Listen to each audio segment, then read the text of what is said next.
Two. I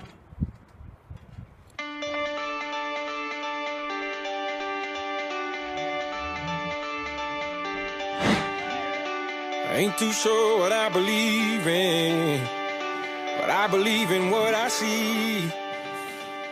And when I close my eyes... The Iron Man by Ted Hughes. Chapter 1. One dark night, the Iron Man stood on a cliff. Nobody knew him or knew where he lived. He was taller than a house, and his head was as big as a bedroom. He didn't speak. He waited, and he looked at the sea. Then suddenly, he walked off the cliff and fell down to the beach. He broke on the stones. The next morning, 2 birds flew to the beach. One bird found the Iron Man's eye, and the second bird found his hand.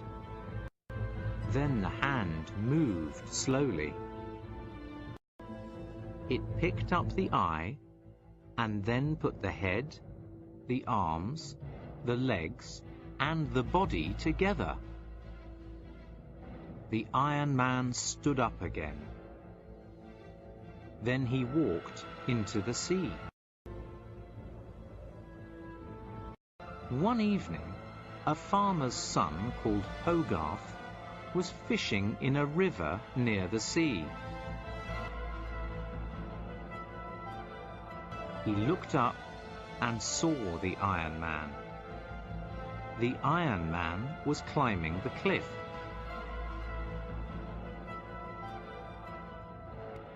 The boy ran home very fast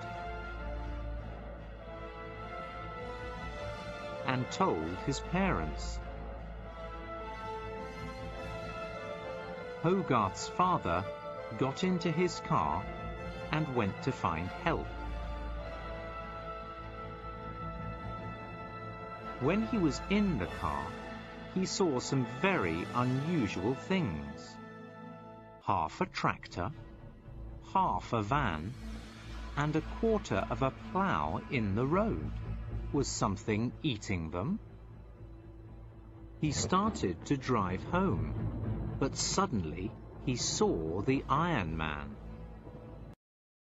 A very big hand tried to pick up the car, but Hogarth's father drove away as fast as he could.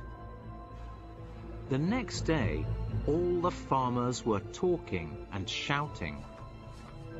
What was destroying their tractors, cars, and vans? The Iron Man was eating them.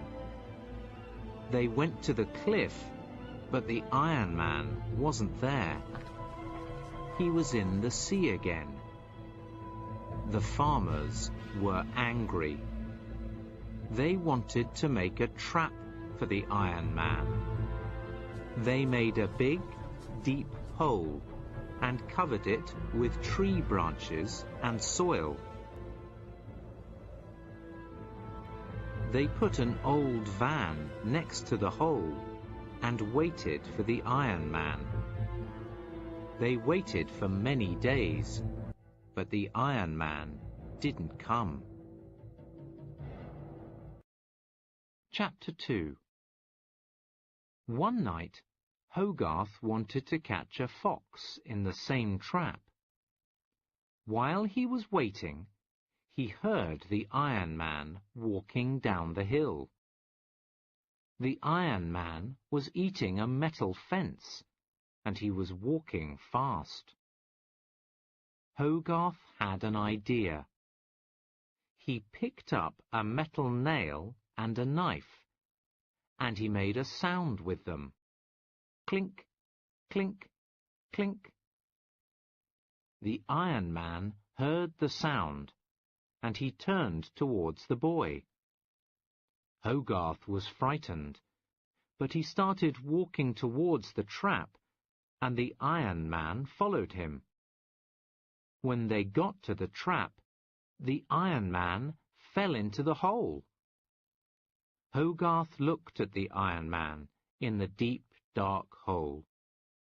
Then he ran home, shouting, "The Iron Man's in the trap!" When the farmers saw the Iron Man in the trap, they laughed. The Iron Man couldn't climb out. His eyes looked like red lamps in the hole. The farmers drove their tractors to the hole, and they filled it with soil and made a hill. They couldn't see the Iron Man now, so the farmers were very happy. But Hogarth was sorry. A year later, a family was eating lunch on the hill that covered the Iron Man. While they were eating their sandwiches, they saw a big iron hand come out of the ground. "Run to the car!" shouted the father. The Iron Man came up out of the ground, and he was very hungry.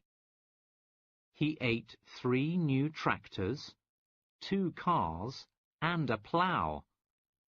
The farmers were frightened, but Hogarth had an idea. He visited the Iron Man and stood in front of him. "Mr. Iron Man," shouted Hogarth, "we've got a lot of iron for you. You can have it all, but please stop eating the cars and tractors." The Iron Man stopped and turned to the boy. "We're sorry," said Hogarth. Hogarth and the farmers drove down the hill, and the Iron Man followed them. Then they came to a place full of old bikes, cookers, fridges, cars and vans. It was a scrap metal yard. "There," said Hogarth, "eat all you can." The Iron Man was very happy. He sat down and he ate and he ate.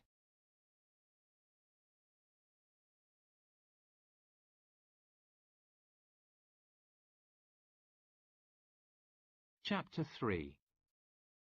One night, the people saw a beautiful star. It was red, and it grew bigger and bigger, until it was as big as the moon. Then one night, an unusual animal flew down to earth. It had 2 large wings and a long tail. It was a huge dragon, and it flew as fast as a space rocket. It landed on Australia. It covered the country, from the desert to the sea. Nobody knew what to do. They all waited. The next day, the dragon asked for food. It was hungry, and it wanted to eat people, forests, and animals. The people were very frightened, and they wanted to destroy the dragon. They tried many times, but they couldn't hurt the dragon. It was too big. Hogarth heard about the dragon, and he was sure that the Iron Man could help. Hogarth asked the Iron Man, "Please, can you think of a way to help us destroy the dragon?" The Iron Man sat down and he thought. Then he had an idea. The Iron Man went to Australia and found the dragon. "This is a test," he said to the dragon. "Who is the strongest?" The dragon laughed, because the Iron Man was as big as a tree, but the dragon was as big as Australia. the Iron Man wasn't worried. He sat on the ground and made a huge fire around him. The fire grew hotter and hotter. When the Iron Man was as hot as the sun, he stood up. He said to the dragon, "Fly to the sun and sit in its fire." The dragon flew to the sun and sat there. The people watched. When he came back to Earth, the Iron Man sat in his fire again and told the dragon, "Fly back to the sun." The dragon did this, but it was very hard. When the Iron Man asked him a third time, the dragon said, "No, I can't. It's too much." "Then I've won," shouted the Iron Man.